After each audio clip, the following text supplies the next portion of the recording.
வணக்கம். இன்னும் பத்திரிகைகளோடு சந்திப்பதில் மகிழ்ச்சி என்றும் தாயகத்திலிருந்து வெளியாகி இருக்கும் உதயன் விளம்பர தினக்குரல் மற்றும் இளநாடு பத்திரிகைகளோடு உங்களை சந்திக்கப் போகின்றோம். இன்றைய தினம் 22ஆம் தேதி ஜனவரி மாதம் 2025ஆம் ஆண்டு புதன்கிழமை. இந்த நாள் உங்கள் எல்லோருக்குமே பாதுகாப்பான இனிய நல்லதொரு நாளாக அமையட்டும். இலங்கையிலே பயங்கரவாத தடை சட்டமானது மக்களை பெரும் நெருக்கடிக்கு உள்ளாக்கிய விடயங்களை நாங்கள் மறந்துவிட முடியாது. அந்த பயங்கரவாத தடை சட்டம் நீக்கப்படும் என வாக்குறுதி வழங்கப்பட்டு பல்வேறு அரசுகள் மாறி மாறி வந்திருந்தாலும் அவை அந்த பயங்கரவாத தடை சட்டத்தை இறுக பற்றி பிடித்த விடயங்களை நாங்கள் இந்த நேரத்திலே ஞாபகப்படுத்தி கொள்ள முடியும். குறிப்பாக தற்போது இருக்கக்கூடிய அரசாங்கமும் இந்த பயங்கரவாத தடை சட்டம் தொடர்ந்தும் நடைமுறையில் இருக்கும் என்கின்ற ஒரு விடயத்தை சொல்லியிருக்கிறது. அது எந்த கருத்தில் சொல்லியிருக்கிறது என்கின்ற விடயங்களை நாம் ஆழமாக ஆராய வேண்டியதாக இருக்கிறது. அதனை ஒவ்வொரு பத்திரிகை ஒவ்வொருவாறு சொல்லி இருக்கிறது. குறிப்பாக அதிலே சொல்லப்பட்டிருக்கக்கூடிய விடயம் புதிய சட்டம், இதற்கு மாற்றூடாக புதிய சட்டம் ஒன்று நடைமுறைக்கு வரும் வரையிலே இந்த பயங்கரவாத தடை சட்டம் பாதுகாக்கப்பட வேண்டும் அல்லது அதை கடைபிடிக்கப்பட வேண்டும் என்கின்ற விடயங்களை பேசியிருக்கிறார்கள். அப்போ பயங்கரவாத தடை சட்டம் நாட்டுக்கு எதிரான செயற்பாடுகளில் ஈடுபட்டவர்களை கைது செய்ய வேண்டும். ஆனால் உயர் அந்தஸ்தில் இருக்கக்கூடியவர்கள், பொருளாதார குற்றவாளிகள் இன்னமும் அந்த சட்டங்களால் பாதிக்கப்படாமல் இருக்க பாமர மக்கள் பாதிக்கப்படுகின்ற விடயம்தான் பலரை விமர்சனத்துக்குள்ளாக்குகின்ற விடயமாக மாறிக்கொண்டிருக்கிறது. எனவே இந்த பயங்கரவாத தடை சட்டம் நாட்டுக்கு எதிராக அல்லது நாட்டை வங்குரோத்து நிலைக்கு கொண்டு செல்ல பாடுபட்டவர்கள் அல்லது தங்களுடைய சொந்த சுக போகங்களுக்காக நாட்டை விற்பனை செய்தவர்களுக்கு எதிராக இந்த பயங்கரவாத தடை சட்டத்தை பயன்படுத்தி நாட்டை மீட்க முடியுமானால் அது நன்றாகவே இருக்கும். ஆனால் பாமர மக்களை கட்டுப்படுத்துவதற்கும் அரசுக்கு எதிராக கருத்துக்களை தெரிவிப்பவர்களை கட்டுப்படுத்துவதற்கும் இந்த சட்டத்தை பயன்படுத்துவதாக இருந்தால் அது தவறான விடயமாக இருக்கும். எனவே இந்த விடயங்கள் ஒரு புறம் பேசப்பட அது கொள்ளைகள் சம்பந்தமாகவும் நேற்று பாராளுமன்றத்திலே வாத பிரதிவாதங்கள் இடம்பெற்றிருக்கிறது. குறிப்பாக கிளீன் ஸ்ரீலங்கா என்கின்ற கருத்து தொடர்பாக பேசப்பட்ட போது பாராளுமன்றத்திலே நேற்று எதிர்கருத்துக்கள் தற்போதைய அரசினால் வழங்கப்பட்டிருக்கிறது.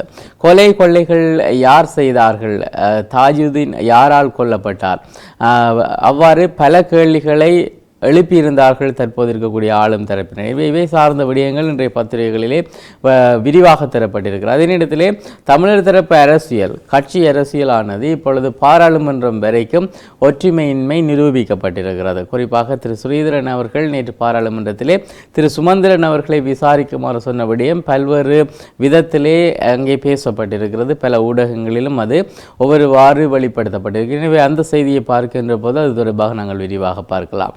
இன்றைய பத்திரிகையிலே உதயன் பத்திரிகையின் தலைப்பிடப்பட்டிருப்பது வடக்கு மாகாணத்தில் 2024 மட்டும் 34 படுகொலைகள் இடம்பெற்றதாக சொல்லப்பட்டிருக்கிறது. வடக்கு மாகாணத்திலே கடந்த வருடம் 34 படுகொலைகள் இடம்பெற்றுள்ளன என்று வடக்கு மாகாண சிரேஷ்ட பிரதி போலீஸ் அதிபர் திலக் தனபால தெரிவித்திருப்பதாக அந்த செய்தி நகர்கிறது.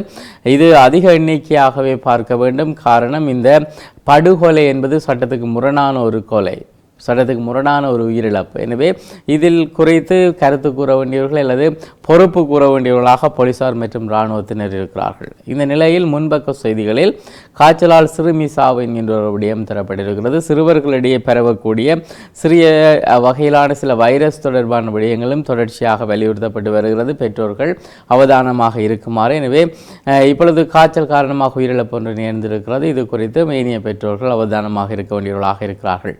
அர்ஜுனா எம்பியை கைது செய்ய உத்தரவிடப்பட்டிருக்கிறது. நாடாளுமன்ற உறுப்பினர் ராமநாதன் அர்ஜுனாவை கைது செய்யுமாறு அனுராதபுரம் நீதிமன்றம் நேற்று செவ்வாய்க்கிழமை உத்தரவிட்டிருக்கிறது. நாடாளுமன்ற உறுப்பினர் ராமநாதன் அர்ஜுனா அனுராதபுரம் ரம்பேவ பகுதியிலே நேற்றைய தினம் போக்குவரத்துக்கு இடையூறு விளைவிக்கும் வகையிலே விளக்குகளை ஒளிரச் செய்து தனது வாகனத்தை செலுத்தியுள்ளார் எனவும் இதன் போது போக்குவரத்து கடமையில் ஈடுபட்டிருந்த போலீசார் அது தொடர்பாக கருத்து தெரிவிக்கும் போது வாக்குவாதங்கள் இடம்பெற்றதாகவும் சொல்லப்பட்டிருக்கிறது. எனவே இவ்வாறு போலீசாருடைய கடமைக்கு இடையூறு விளைவித்ததற்காக அவருக்கு நீதிமன்றம் இப்பொழுது கைது செய்யுமாறு உத்தரவிட்டிருக்கிறது. குறிப்பாக போலீஸ் அதிகாரிகள் சிலர் அர்ஜுனாவின் வாகனத்தை நிறுத்தி அவரது தேசிய அடையாள அட்டை மற்றும் சாரதி அனுமதி பத்திரத்தை கோரியிருக்கிறார்கள். ஆனால் ஆவணங்களை வழங்க மறுத்து போலீஸ் அதிகாரிகளுடன் அர்ஜுனா வாக்குவாதத்தில் ஈடுபட்டிருக்கிறார். இதையடுத்து போக்குவரத்து சட்டங்கள் மற்றும் குற்றவியல் நடைமுறையின் கீழ் நாடாளுமன்ற உறுப்பினர் ராமநாதன் அர்ஜுனாவுக்கு எதிராக நீதிமன்றத்திலே மனு தாக்கல் செய்யப்பட்டது. இதையடுத்தே நாடாளுமன்ற உறுப்பினரை கைது செய்யுமாறு அனுராதபுரம் நீதிமன்றம் உத்தரவிட்டிருப்பதாக அந்த செய்தியில் குறிப்பிடப்பட்டிருக்கிறது.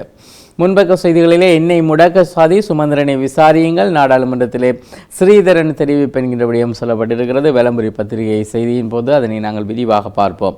ஸ்ரீதரனுக்கு இடையூறு வருந்துகிறதாம் அரசு என்கின்ற விடயம் சொல்லப்பட்டிருக்கிறது. நாடாளுமன்ற உறுப்பினர் ஸ்ரீதரனுக்கு விமான நிலையத்தில் ஏற்பட்ட இடையூறு தொடர்பிலே வருந்துகிறோம். இந்த சம்பவம் அரசாங்க வழிகாட்டுதலுடன் இடம்பெற்ற ஒன்று அல்ல என சபை முதல்வரும் அமைச்சருமான பிமல் ரத்நாயக்க தெரிவித்திருப்பதாக அந்த செய்தி நகர்கிறது. ஜனவரி 31ஆம் தேதி யாழ் வருகிறார் அனுரா என்கின்ற விடயம் சொல்லப்பட்டிருக்கிறது. வடக்கில் கடந்த வருடம் 28 போலீசார் பணி நிறுத்தம் என்கின்ற விடயமும் சொல்லப்பட்டிருக்கிறது. வடக்கு மாகாணத்திலே கடந்த வருடத்தில் மட்டும் ஊழல் மோசடியாலும் இன்னும் பல குற்றச்சாட்டுகளாலும் 28 போலீசார் பணி நிறுத்தம் செய்யப்பட்டிருப்பதாக அந்த செய்தியில் குறிப்பிடப்பட்டிருக்கிறது. பிடியாணை பெற்றவர் பலாலியில் கைதானார் என்கின்ற விடயம் சொல்லப்பட்டிருக்கிறது. இந்தியாவிலிருந்து பலாலி விமான நிலையம் ஊடாக வருகை தந்த நபர் ஒருவர் கைது செய்யப்பட்டிருப்பதாக அந்த செய்தியில் குறிப்பிடப்பட்டிருக்கிறது. கிணற்றில் வீசி சிசு கொலை, தாய் உட்பட 3 கைது என்கின்ற விடயம் குறிப்பிடப்பட்டிருக்கிறது. சாவச்சேரி போலீஸ் பிரிவுக்கு உட்பட்ட கைதடி தென்கிழக்கு கந்தசுவாமி கோயில் பகுதியில் உள்ள தோட்ட கிணற்றிலே பச்சிளம் சிசு ஒன்று சடலமாக மீட்கப்பட்டது. இதனைத் தொடர்ந்து குறித்த சிசுவினுடைய தாயார் மற்றும் அந்த தாயோடு தொடர்புடைய இருவரும் கைது செய்யப்பட்டதாக அந்த செய்தியில் குறிப்பிடப்பட்டிருக்கிறது. அந்த செய்தி மேலும் விரிவாக சொல்கிறது. நேற்று காலை குறித்த தோட்டத்திலே வேலை செய்வதற்காக வந்தவர்கள் தோட்ட கிணற்றில் சிசுவின் சடலத்தை அவதானித்தனர். இது தொடர்பிலே கிராம அலுவலகர் மூலமாக சாவச்சேரி போலீஸ் நிலையத்துக்கு தகவல் வழங்கப்பட்டது. அதனைத் தொடர்ந்து சம்பவ இடத்துக்கு விரைந்த போலீசார் சாவச்சேரி நீதிவான் நீதிமன்றத்தின் கவனத்துக்கு இந்த விடயத்தை கொண்டு வந்திருக்கிறார்.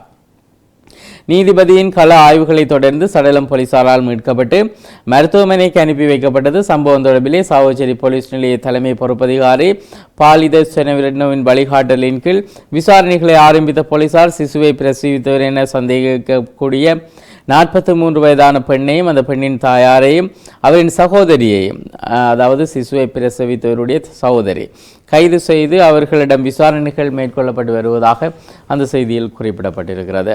இதே நேரத்திலே February 8 தமிழரசின் மத்திய குழு என்கின்ற விடயம் சொல்லப்பட்டிருக்கிறது. தமிழரசு கட்சியின் மத்திய குழு என்று அந்த செய்தி அமைய பெற்றிருக்க வேண்டும். வடக்கு மாகாணத்திலே 5 முதலீட்டு வலயங்கள் அமைச்சர் விஜித ஹேர தெரிவித்திருக்கக்கூடிய விடயங்கள் தரப்பட்டிருக்கின்றன. வடக்கின் அபிவிருத்தியிலே அரசாங்கம் அதீத கவனம், ஜனாதிபதி அனுர தெரிவித்திருக்கக்கூடிய விடயம் தரப்பட்டிருக்கிறது. அதாவது வடக்கு மாகாணத்தின் அபிவிருத்தி பணிகளில் அரசாங்கம் அதிக கவனத்துடனும் அக்கறையுடனும் செயல்படுகிறது என்று ஜனாதிபதி அனுரகுமார திசாநாயக்க தெரிவித்திருக்கிறார் என அந்த செய்தி தொடர்கிறது.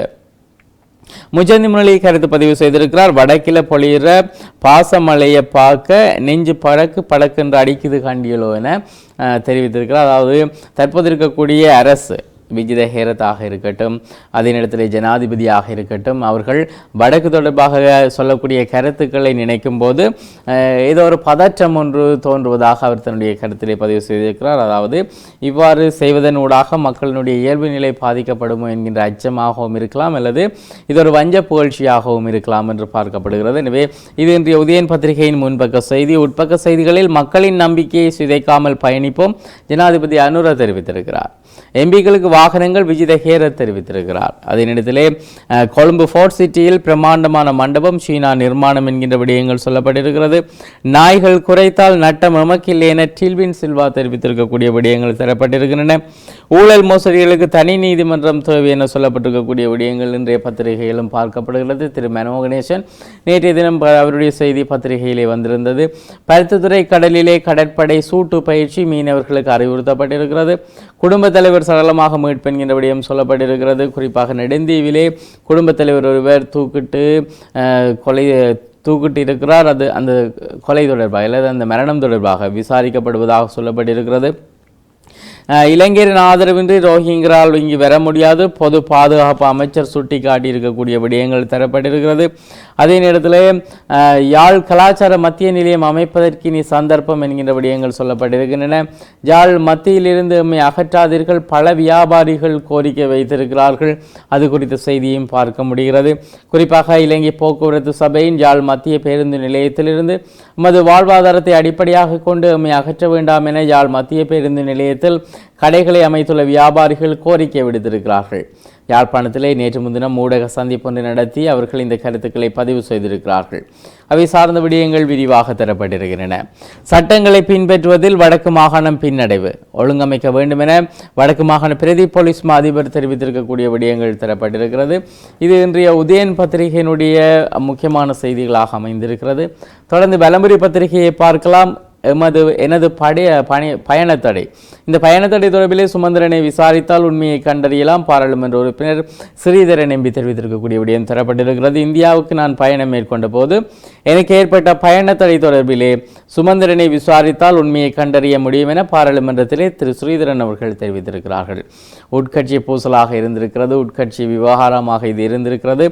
குறிப்பாக இருவரும் இணைந்து பாராளுமன்ற தேர்தலிலே போட்டியிட்ட விடயம், பின்னர் எதிரெதிர் கருத்துக்களை முன்வைத்த விடயங்கள், தலைமை போட்டிக்கு இருவரும் சேர்ந்து போட்டியிட்ட விடயங்கள், பின்னர் திரு ஸ்ரீதரன் அவர்கள் வெற்றி பெற்றாலும் அந்த தலைமை பதவியில் தொடர்ந்து நிலைக்க முடியாமல் போன விடயங்கள் இந்த நேரத்தில் நாங்கள் ஞாபகப்படுத்த வேண்டியதாக இருக்கிறது. அதே போல வழக்குகளுக்கு பஞ்சம் இல்லாமல் குறித்த கட்சியிலே அதிக வழக்குகள் இருக்கிறது. இந்த நிலையில் பாராளுமன்றத்திலே ஒரே கட்சியை சேர்ந்தவர்கள் இருவர் தொடர்பாக பேசப்பட்ட விடயம், குறிப்பாக அதில் ஒருவர் முன்னாள் பாராளுமன்ற உறுப்பினராக இருக்கிறார். இவர் ஸ்ரீதரன் அவர்கள் தெரிவித்திருக்கக்கூடிய கருத்து, தான் தொடர்பாக தனியார் தொலைக்காட்சி ஒன்றிலே திரு சுமந்திரன் அவர்கள் வெளியிட்ட கருத்து தொடர்பான பென் டிரைவை அங்கே வழங்குவதாக சொல்லியிருந்தார். திரு சுமந்திரன் அவர்களோடு தொடர்புடைய வடக்கு மாகாண சபையை சேர்ந்திருக்கக்கூடிய முன்னாள் உறுப்பினர் ஒருவர் தனது முகநூல் பக்கத்திலே போட்டிருக்கக்கூடிய கருத்தையும் அவர் அங்கே பதிவெடுத்து வழங்கியிருந்தார். இவர்கள் இருவரும் நண்பர்கள், இவர்கள் இருவரும் இணைந்து எனது பயணத்தை தடை செய்ய முயன்றிருக்கிறார்கள். எவ்வாறு பயணத்தை தடை செய்ய முயன்றார்கள் என்றால், கனடாவில் இருக்கக்கூடிய இலங்கை அரசாங்கம் தடை செய்திருக்கக்கூடிய அமைப்பொன்றை இந்தியாவில் சென்று சந்திக்க போகிறார் என்கின்ற கருத்து கூறப்பட்டே அவர் தடை செய்ய முயற்சிப்பதாக சொல்லப்பட்டிருக்கிறது. பாராளுமன்ற சிறப்புரிமை மீறப்பட்டதாக அவர் அங்கே சொல்லியிருந்தார். எனவே அவை குறித்து பாராளுமன்றத்திலே அவதானம் செலுத்தும்படியும் சபாநாயகரின் கருத்துக்கு கொண்டு வரும்படியும் உடன் நடவடிக்கை எடுக்கும்படியும் அவர் கோரியிருந்தார். இந்த விடயம் தொடர்பாக பிமல் ரத்நாயக்க தெரிவித்திருக்கிறார். ஸ்ரீதரனுக்கு ஏற்பட்ட தடை தொடர்பில் விசாரிக்க அவர் உத்தரவிட்டிருக்கிறார். அந்த செய்தியும் இன்றைய முன்பக்கத்தில் பதிவாகி இருக்கிறது. மேலும் வலம்புரி பத்திரிகையின் முன்பக்கத்திலே சில விடயங்கள் முக்கிய விடயங்களாக தரப்பட்டிருக்கிறது. பயங்கரவாத தடை சட்டத்தை பயன்படுத்துவது தொடர்பாக அமைச்சர் பிமல் ரத்நாயக்க தெரிவித்திருக்கக்கூடிய கருத்து ஒவ்வொரு விதமாக ஒவ்வொரு பத்திரிகை தந்திருக்கிறது. இருப்பினும் நாம் விளங்கிக் கொள்ள வேண்டிய விடயமாக இருப்பது, பயங்கரவாத தடை சட்டத்தை அதற்கு மாற்றீடாக ஒரு சட்டம் கொண்டு வரப்படாமல் நீக்க முடியாது என்பதாகவே அந்த கருத்துக்களை பார்க்க வேண்டியதாக இருக்கிறது. வடக்கு அபிவிருத்தியிலே அதிக கவனம், ஜனாதிபதி அனுர தெரிவித்திருக்கக்கூடிய விடயம் தரப்பட்டிருக்கிறது. நினைவேந்தல்கள் கவனிக்கப்படும், பாதுகாப்பு அமைச்சர் என்கின்ற விடயம் சொல்லப்பட்டிருக்கிறது. பாதுகாப்பு அமைச்சர் இந்த நினைவேந்தல் தொடர்பாக தெரிவித்திருக்கக்கூடிய விடயம், இந்த நினைவேந்தல்கள் கவனிக்கப்படும் என சொல்லப்பட்டிருக்கிறது. எனவே இந்த நினைவேந்தல் ஊடாக நாட்டுக்கு பங்கம் விளைவிக்கக்கூடிய செயற்பாடுகள் இடம்பெறக்கூடாது என்பதே அவருடைய கருத்தாக இருக்கிறதே தவிர நினைவேந்தல்கள் நடத்தக்கூடாது என்பதாக அந்த செய்திகளில் குறிப்பிடப்படவில்லை.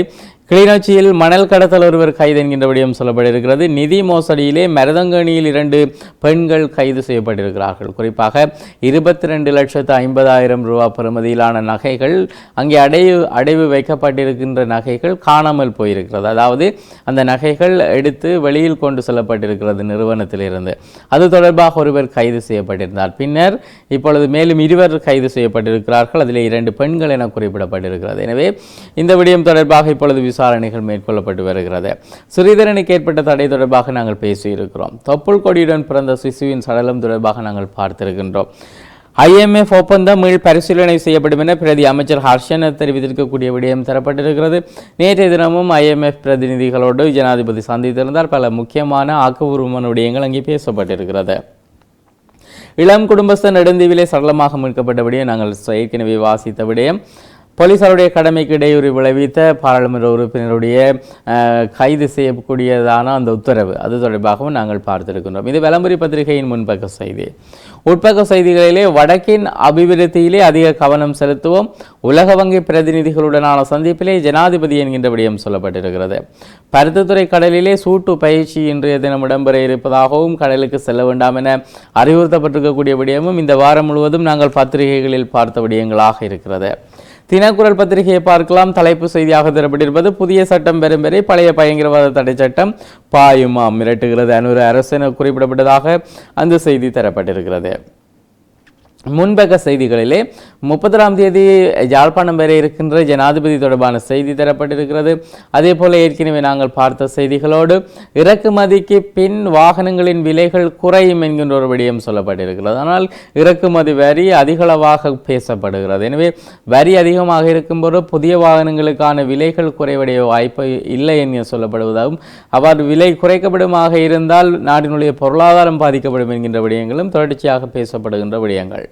தொப்புள் கொடியை அறுத்தவுடன் சிசுவை கிணற்றில் வீசிக்கொன்ற கொடூர தாய், கைதடியிலே 3 பேர் கைது. ஏற்கனவே அந்த செய்தி தொடர்பாக நாங்கள் விரிவாக பார்த்திருக்கின்றோம். தவறணையில் கள்ளு குடித்தவர் திடீர் மரணம். இளவாலையில் இந்த சம்பவம் பதிவாகியிருக்கிறது. யாழ்ப்பாணம் இளவாலை செஞ்சூட் பகுதியிலே கள்ளு தவறணையில் கல்லெழுந்திய குடும்பஸ்தர் ஒருவர் உயிரிழந்த சம்பவம் ஒன்று பதிவாகியிருக்கிறது. நேற்று முன்தினம் திங்கட்கிழமை பிற்பகல் இடம்பெற்ற இந்த சம்பவத்திலே சங்குவேலி தெற்கு மானிப்பாயைச் சேர்ந்த ஆறுமுகம் தங்கவேலு, அவருக்கு வயது 64, அவருக்கு 3 பிள்ளைகள், அவரே உயிரிழந்திருக்கிறார். அதே போல ஏனைய செய்திகளில் பார் பொமிட்டுகளை வலிந்து ரத்து செய்ய முடியாது, கைவிரிக்கும் அனுர அரசு என்கின்ற விடயம் சொல்லப்பட்டிருக்கிறது. சகலரையும் பொருளாதாரத்திலே மேம்படுத்தும் புதிய பாதீடு உறுதியளித்தார் ஜனாதிபதி அனுர என்கின்ற விடயம் தரப்பட்டிருக்கிறது. அரசுக்கு எதிரான சதி வழக்கு கடவுச்சீட்டை மன்றிலே ஒப்படைக்க உத்தரவு என்கின்ற விடயம் சொல்லப்பட்டிருக்கிறது. கடவுச்சீட்டை நீதிமன்றத்திலே ஒப்படைக்குமாறு நீதிமன்ற அனுமதி பெற்றே வெளிநாடு செல்ல முடியும் எனவும் அனுராதபுரம் மேல் நீதிமன்றம் கட்டளை பிறப்பித்திருப்பதாக சொல்லப்பட்ட செய்திகள் பார்க்கப்படுகிறது. இலங்கை பிரஜை அந்தஸ்தை பெற்ற மியான்மர் குழந்தை என்கின்ற விடயம் சொல்லப்பட்டிருக்கிறது. மியான்மரில் இருந்து இலங்கைக்கு தஞ்சம் கோரி வந்த கர்ப்பிணி தாய் ஒருவருக்கு நேற்று முன்தினம் இரவு 11 மணி அளவிலே குழந்தை பிரசவம் ஒன்று இடம்பெற்றிருக்கிறது. முல்லைத்தீவு முள்ளிவாய்க்கால் மேற்கு கடற்பரப்பில் கடந்த டிசம்பர் மாதம் 19ஆம் தேதி 115 பயணிகளுடன் மியான்மர் அகதிகளுடைய படகு கரை ஒதுங்கியிருந்தது. அங்கே குழந்தை பிறந்திருக்கிறது. இலங்கை பிரஜை அந்தஸ்தை அந்த மியான்மர் குழந்தை பெற்றிருப்பதாக அந்த செய்தியில் சொல்லப்பட்டிருக்கிறது. இவை இன்றைய தினக்குரல் பத்திரிகையின் முன்பக்க செய்திகள். உட்பக்க செய்திகளிலே மருந்து மாஃபியாக்களுடன் பல அரசியல்வாதிகளுக்கு தொடர்பு, சுகாதார அமைச்சர் பகீர் என சொல்லப்பட்டதாக அந்த செய்தியிலே தரப்பட்டிருக்கிறது. அதே போல இலவச பாதணிகளுக்காக மாணவர்களுக்கு 3000 ரூபாய் என்கின்ற விடயங்கள் சொல்லப்பட்டிருக்கிறது. போக்குவரத்து விதிமீறல்களை நிர்வகிக்க புதிய மென்பொருள் என்கின்ற விடயம், அதாவது போக்குவரத்து விதிமீறல்களை நிர்வகிக்க புதிய மென்பொருள்களை பயன்படுத்த போலீஸ் திணைக்களம் நடவடிக்கை எடுத்திருக்கிறது. போலீஸ் திணைக்களத்துக்கு மென்பொருளை வழங்கும் நிகழ்வு நேற்று செவ்வாய்க்கிழமை போலீஸ் CID பிரிவிலே பதில் போலீஸ் மா அதிபர் சட்டத்தரணி பிரியந்த வீரசூரிய தலைமையிலே நடைபெற்றதாகவும் அந்த செய்தியிலே சொல்லப்பட்டிருக்கிறது. எனவே இதன் மூலமாக இந்த குற்றச் செயல்கள் குறைவடையும் என்கின்ற விடயங்களும் எதிர்பார்க்கப்படுகிறது. ஆளணி பற்றாக்குறையால் வடக்கு சுகாதாரத்துறை கடும் நெருக்கடியில் பிராந்திய சுகாதார பணிப்பாளர் தெரிவித்திருக்கக்கூடிய விடயங்கள் தரப்பட்டிருக்கின்றன. திரு சுமந்திரன் அவர்களை விசாரிக்குமாறு திரு ஸ்ரீதரன் அவர்கள் கோரியிருக்கிற விடயங்களும் இன்றைய பத்திரிகைகள் இடம்பெற்றிருக்கிறது. ஈழநாடு பத்திரிகையின் தலைப்பு செய்தியிலும் நாங்கள் ஏற்கனவே பேசப்பட்ட இந்த பயங்கரவாத தடை சட்டம் தொடர்ந்தும் நடைமுறையில் என்கின்ற செய்தியானது பார்க்கப்படுகிறது. அதே நேரத்திலே 3 முதலீட்டு வலயங்களை வடக்கில் நிறுவ ஏற்பாடு உலக வங்கி குழுவிடம் ஜனாதிபதி தெரிவித்திருக்கிறார். அதே நேரத்திலே விமான நிலையத்தில் ஸ்ரீதரனுக்கு அநியாயம் இழைக்கப்பட்டுள்ளது, சபையிலே ரவு ஹக்கீம் தெரிவித்திருக்கக்கூடிய விடயங்கள் தரப்பட்டிருக்கின்றன. நாணய நிதியத்தின் ஒப்பந்தத்தை மீள் பரிசீலனை செய்ய அரசு திட்டம் என்கின்ற விடயங்களும், பல்வேறு நெருக்குதல்களுக்கு மத்தியிலே சேவை புரியும் சுகாதார திணைக்களம் வடக்கு ஆளுநர் வேதநாயகன் பாராட்டு என்கின்ற விடயங்களும், அதே நேரத்தில் செல்வம் எம்பியினுடைய கடவுச்சீட்டை ஒப்படைக்க நீதிமன்றம் உத்தரவிட்டிருக்கக்கூடிய விடயங்களும் இன்றைய பத்திரிகைகளிலே பார்க்கக்கூடிய செய்திகளாக இருக்கிறது. இது ஈழநாடு பத்திரிகையின் முன்பக்க செய்தி. உட்பக்கத்தில் இருக்கக்கூடிய முக்கிய செய்திகளிலே அதிகாரம் படைத்தவர்களுடன் இறுதி வரை போராடிய விக்டர் ஐவான் என்கின்ற ஒரு செய்தி சொல்லப்பட்டிருக்கிறது. அவர் இப்பொழுது அதாவது இயற்கையை எழுதியிருக்கிறார். அதனைத் தொடர்ந்து அவர் குறித்த விடயங்கள் தரப்பட்டிருக்கின்றன. தொழிலாளர்களின் கோரிக்கைக்கு அமைவாகவே நான் செயல்படுவேன். இலங்கை போக்குவரத்து சபை வடக்கு முகாமியாளர் திட்டவட்டம் இணைந்த பஸ் சேவை நடைமுறைக்கு வருமா என்கிற விடயங்கள் அங்கே எதிர்பார்க்கப்படுகிறது, அங்கே செய்திகளாக்கப்பட்டிருக்கின்றன. அதே நேரத்தில் யாழ் கலாச்சார நிலைய பேர் மாற்றம், மக்களின் ஆடி துடிப்பு அறியாத செயல், ஐங்கரநேசன் ஆதங்கம் என்கின்ற விடயங்கள் சொல்லப்பட்டிருக்கிறது. பாவட் குளத்தில் 4 வான்கதவுகள் திறக்கப்பட்டிருக்கிறது. நெடுங்குளம் நேரியகுளம் வீதி போக்குவரத்து தடை என்கின்ற விடயங்கள் சொல்லப்பட்டிருக்கிறது. வடக்கு கிழக்கு இந்தியாவுக்கு, தென் மாகாணம் சீனாவுக்கு, அங்கே சில விடயங்கள் பேசப்பட்டிருக்கின்றன. வளமை போல் அந்த விடயம் பேசப்படுவது வளமை. எழுத்து மூலம் கோரினால் வெளியேறுவதற்கு தயார் அனுரவுக்கு மஹிந்த பதிலடி என்கின்ற விடயம் சொல்லப்பட்டிருக்கிறது. கிட்டத்தட்ட மஹிந்த ராஜபக்ஷ அவர்கள் வசிக்கின்ற வீடு 48 லட்சம் வாடகை செலுத்தக்கூடிய ஒரு வீடு. எனவே ஒருவர் இவ்வாறு நாட்டினுடைய சொத்தை முடக்கி வைத்திருக்க முடியாது. ஒரு நாட்டின் ஒரு பெறுமதியான நபராக இருப்பாராக இருந்தால் நாடு இன்று இருக்கக்கூடிய நிலைமைக்கு அதனை நாட்டுக்காக கொடுக்க வேண்டும். ஆனால் அவர் இப்பொழுதும் அவ்வாறு தொடர்ந்து தங்கி இருக்கிறார். அது தொடர்பாக பேசப்பட்டிருக்கிறது. வாகன இறக்குமதி அனுமதி எம்பிக்களுக்கு கிடையாது, அமைச்சர் விஜித திட்டவட்டம் என்கின்ற செய்திகள் சொல்லப்பட்டிருக்கின்றன. அதே போல அதிகாலையில் போலீசாருடன் அர்ச்சுனா எம்பி வாக்குவாதம், அவரை கைது செய்ய இப்பொழுது உத்தரவிடப்பட்டிருக்கிறது. இனவாதத்தை ஒருபோதும் கையில் எடுக்க மாட்டோம், பிரதி அமைச்சர் அருண் ஹேமச்சந்திரா தெரிவித்திருக்கிறார். ஒரு நல்ல கருத்து. இது தொடர்ந்து இனவாதத்தை கையில் எடுப்போரையும் அவர்கள் பார்க்க வேண்டியவர்களாக இருக்கிறார்கள். உள்ளூராட்சி உதவி ஆணையாளராக அசீம் கடமைகளை பொறுப்பேற்றார் என்கின்ற விடயங்கள் சொல்லப்பட்டிருக்கின்றன. இவை இன்றைய பத்திரிகைகளில் இடம்பெற்றிருக்கக்கூடிய முக்கியமான செய்திகளாக அமைந்திருக்கிறது. நாளாந்தம் உதயன் விளம்பரி தினக்குரல் மற்றும் இளநாடு பத்திரிகைகளோடு உங்களை சந்தித்து வருகின்றோம். இன்று முக்கிய செய்திகளை தந்து விடைபெறுகின்றோம். விடைபெறும் நான் ஹோஸ்டனுடைய கலையத்திலே சிவம் அவர்கள் இணைந்திருக்கிறார். மீண்டும் பத்திரிகைகளோடு உங்களை சந்திக்கிறோம். நன்றி.